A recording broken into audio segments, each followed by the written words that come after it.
Vincent Malloy is 7 years old. He's always polite and does what he's told. For a boy his age, he's considerate and nice. But he wants to be just like Vincent Price.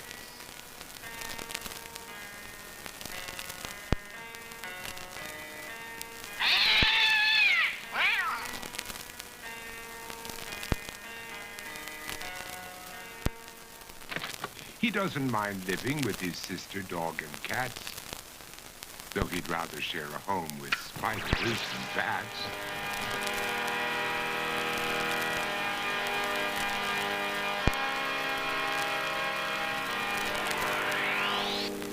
There he could reflect on the horrors he's invented. And wander dark hallways alone and tormented.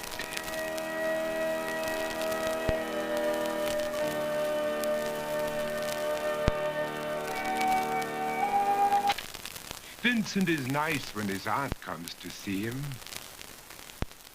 but imagines dipping her in wax for his wax museum.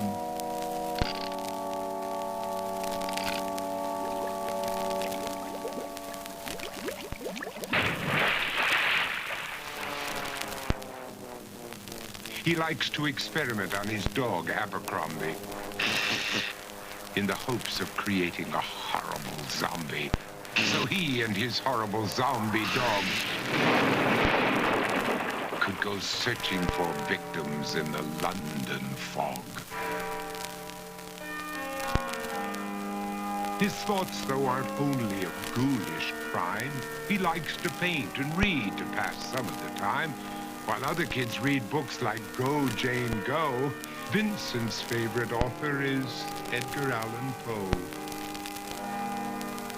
One night, while reading a gruesome tale, he read a passage that made him turn pale. Such horrible news he could not survive, for his beautiful wife had been buried alive.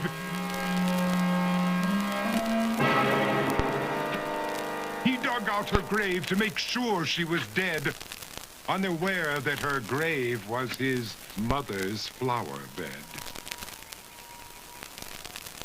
His mother sent Vincent off to his room. He knew he'd been banished to the Tower of Doom, where he was sentenced to spend the rest of his life alone with the portrait of his beautiful wife. While alone and insane, encased in his doom, Vincent's mother burst suddenly into the room.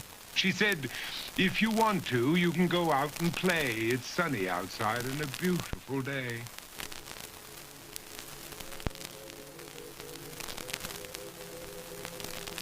Vincent tried to talk, but he just couldn't speak. The years of isolation had made him quite weak. So he took out some paper and scrawled with a pen, "I am possessed by this house and can never leave it again." His mother said, "You're not possessed and you're not almost dead. These games that you play are all in your head.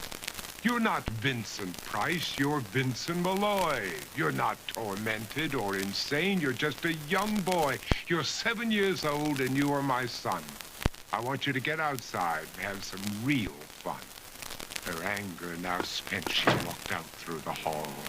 And while Vincent backed slowly against the wall, the room started to sway, to shiver and creak. His horrid insanity had reached its peak. He saw Abercrombie, his zombie slave, and heard his wife call from beyond the grave. She spoke from her coffin and made ghoulish demands, while through cracking walls reached skeleton hands. Every horror in his life that had crept through his dreams swept his mad laughter to terrified screams. To escape the madness, he reached for the door, but fell limp and lifeless down on the floor. His voice was soft and very slow as he quoted The Raven from Edgar Allan Poe. "And my soul from out that shadow that lies floating on the floor shall be lifted nevermore.